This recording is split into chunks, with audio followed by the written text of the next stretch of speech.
இவர்கள் நிலக்கரியில் செய்த ஊழலினால் ஏற்பட்ட நஷ்டம் இப்போது பொதுமக்களுடைய தலையில் கட்டப்படுவதாக சொல்லப்படுகிறது. குறிப்பாக சொல்லிக்கொள்ள வேண்டுமாக இருந்தால் ஒரு சில விடயங்களை பேசியாக வேண்டும். ஊழலுக்கு எதிராக போராடுவதாகவும் சட்டத்திற்கு முன் சகலரும் சமம் என பேசுகின்ற ஜேவிபி தங்களுக்கு சார்பானவர்கள் திருடர்களை பாதுகாத்து வருவதாக சமூக ஊடகங்களில் மிகப்பெரிய குற்றச்சாட்டுகள் முன்வைக்கப்பட்டு வருகிறது.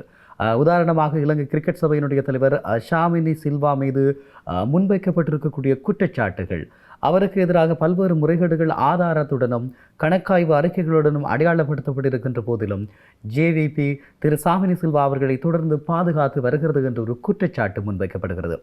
அதேபோல குறிப்பாக விசேடமாக திரு ஷாமினி சில்வா தலைமையிலான நிர்வாகம் குறைந்தது 100 மில்லியனுக்கு அதிகமான சர்ச்சைக்குரிய செலவுகளை அல்லது இழப்பை ஏற்படுத்தி இருக்கிறார்கள் என்ற குற்றச்சாட்டு இப்போது வரை சமூக மட்டத்திலே இருந்து கொண்டிருக்கிறது.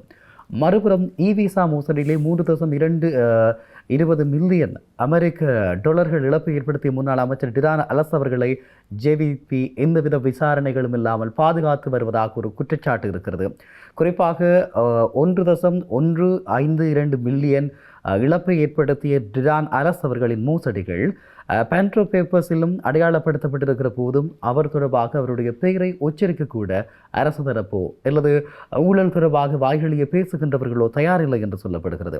அதேபோல நிலக்கரி மோசடி தொடர்பாக 7.60 பில்லியன் இழப்பை ஏற்படுத்தியிருக்கக்கூடிய ஜேவிபியினுடைய அமைச்சர் குமார் ஜெயக்கொடி தொடர்பாக இருக்கக்கூடிய பிரச்சனைகள் இன்னும் அதிகமாக சொல்லிக்கொள்ள வேண்டுமாக இருந்தால் ஜேவிபியினுடைய அதிகாரத்தின் கீழ் இலங்கை மின்சார சபைக்கு கடந்த 2025 ஆண்டில் முதல் 8 மாத காலப்பகுதியில் மட்டும் ரூபாய் 4,917 மில்லியன் ரூபாய் நட்டம் ஏற்பட்டிருக்கிறது.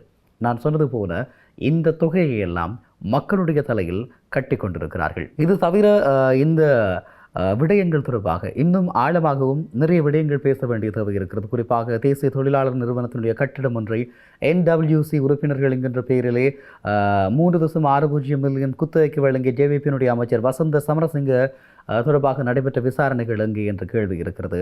இப்படி சொல்லிக்கொண்டே போகிற நிலையில் ஜனாதிபதியினுடைய பொங்கல் வருகைக்காக யாழ்ப்பாணத்திற்கு வந்த செலவு கூட 1,10,00,000 செலவழிக்கப்பட்டமை இதற்கும் சம்பந்தமே இல்லாமல் ஜேவிபியினுடைய உறுப்பினர்கள் பேசிக் கொண்டிருக்கிறார்கள். இந்த நிலையில் பிரஷ்னோ இந்த அரச தரப்பினுடைய ஊழல் கட்டமைப்புகள் எப்படி பரந்து விரிந்திருக்கிறது?